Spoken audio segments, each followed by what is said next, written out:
যখন হাতে একদম সময় থাকবে না আর ভালো কিছু খেতে ইচ্ছে করবে, তখন কিন্তু সুজি দিয়ে এই রেসিপিটা বানিয়ে নিতেই পারেন। খুব অল্প তেল দিয়ে এটা বানানো হয়ে যাবে। বানানোটাও খুব সোজা আর খুবই পুষ্টিকর এটা, আর খেতেও কিন্তু দারুণ মজার। এই জন্যে আমি একটা পাত্রের ভেতর 1 বাটি মতো সুজি নিয়ে নিয়েছি। সুজিটাকে যদি মোটা হয় তাহলে একটুখানি মিক্সারে একটু গ্রাইন্ড করে নেবেন। এখানে মিহি সুজির দরকার। আর দিয়ে দিলাম 1/2 বাটি মতন টক দই। যে বাটি মাপের সুজি নিয়েছি সেই বাটি মাপেরই টক দই নিলাম 1/2 বাটি, আর 1/2 বাটি পরিমাণ জল দিয়ে দিলাম। দিয়ে সব কিছু ভালো করে মিশিয়ে নিচ্ছি। খুব ভালো করে মিশিয়ে নিতে হবে।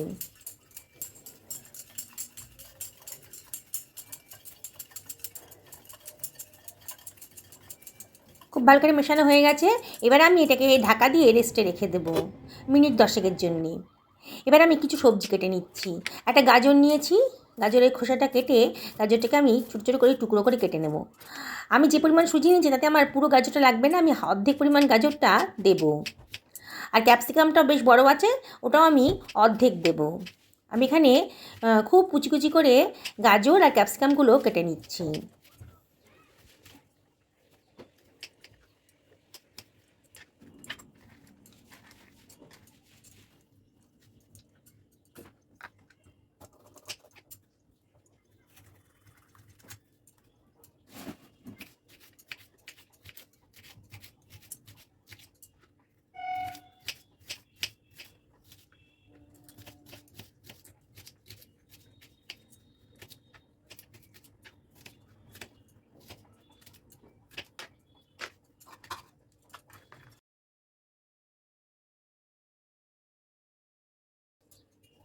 একটা মাঝারি সাইজের টমেটো নিয়েছি।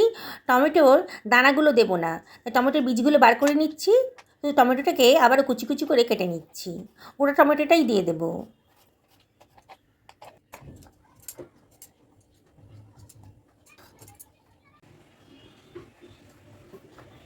10 মিনিট হয়ে গেছে। দেখুন সুজিটা কিন্তু যতটা জল দিয়েছি না ভালো করে শুষে নিয়েছে, বেশ ফুলে উঠেছে সুজিটা। আবার একটু নাড়াচাড়া করে দিচ্ছি, ভালো করে নাড়িয়ে নিচ্ছি একটু। এবারে আমি এর ভেতর দিয়ে দিচ্ছি একটা মাঝারি সাইজের পেঁয়াজকে কুচি করে রেখেছিলাম, সেটা দিয়ে দিলাম। এবার দিচ্ছি গাজর কুচি, অর্ধেক গাজর কুচি দিয়ে দিলাম, অর্ধেক ক্যাপসিকাম কুচি দিলাম, আর দিচ্ছি টমেটো কুচিটা,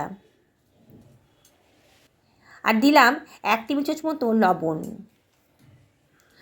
1 টেবিল চামচ মতো লঙ্কার গুঁড়ো দিলাম, 1 টেবিল চামচ চাট মশলা, আর দিচ্ছি কতগুলো কাঁচা লঙ্কা কুচি দিয়ে দিলাম। দিয়ে সব কিছু আবারও ভালো করে মিশিয়ে নিচ্ছি।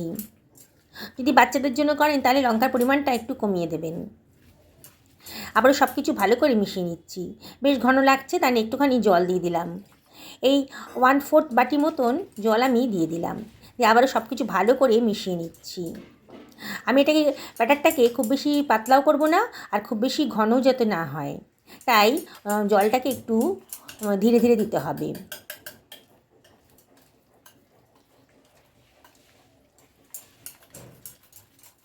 সব কিছু ভালো করে মেশানো হয়ে গেছে। এবার আমি দিয়ে দিলাম খানিকটা ধনেপাতা কুচি, আর দিয়ে দিচ্ছি খানিকটা কারি পাতা কুচি। কারি পাতাগুলো আমার ফ্রিজে ছিল, আপনাদের কাছে যদি ফ্রেশ কারি পাতা থাকে তাহলে ফ্রেশ কারি পাতাই দেবেন।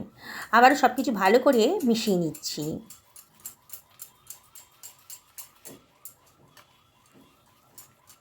খুব ভালো করে মেশানো হয়ে গেছে। এবার আমি এর ভেতর দিয়ে দিচ্ছি 1/2 টেবিল চামচ মতো খাবার সোডা, আর দিয়ে দিলাম খানিকটা জল, তাই খাবার সোডা খুব অ্যাক্টিভ হয়ে যাবে। দিয়ে আবার সব কিছু ভালো করে মিশিয়ে নিচ্ছি। দেখুন কেমন ফুলে উঠেছে ব্যাটারটা, খুব স্মুথ আর ফ্লাপি হয়ে গেছে।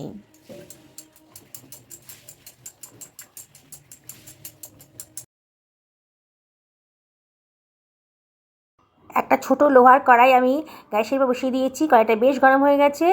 এখানে দিয়ে দিলাম 1/2 টেবিল চামচ মতো সাদা তেল। লোহার কড়াইতে না করলে আপনারা তড়কা প্যান থাকে, তড়কা প্যানেও কিন্তু করতে পারেন। তেলটা গরম হয়ে গেছে, সামান্য একটু গোটা জিরে দিলাম, একটুখানি সর্ষে দিলাম, আর একটুখানি সাদা তিল দিলাম।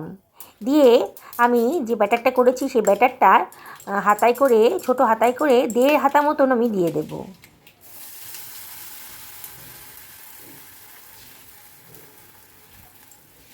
দিয়ে একেবারে লো ফ্লেমে রাখবো, তাহলে কিন্তু নিচটা ঝটপট পুড়ে যাবে।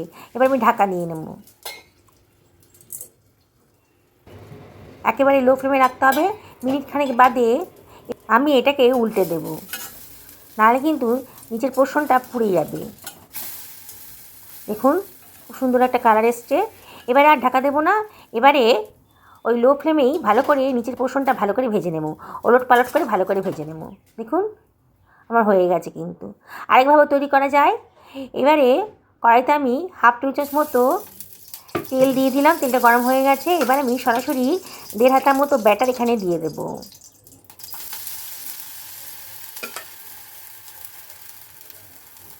তার উপরে দেব গোটা জিরে, কালো সর্ষে আর তিলটা।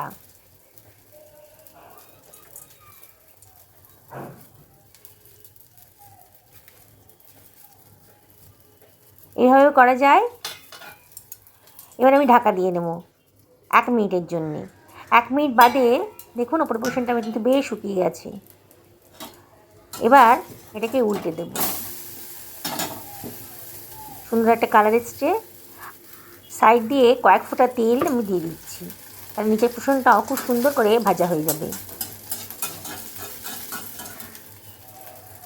আবারও মিনিট খানেক বাদে এটাকে আমি উল্টে দেবো। দেখুন একেবারে সুন্দরভাবে নাস্তাটা তৈরি হয়ে গেছে।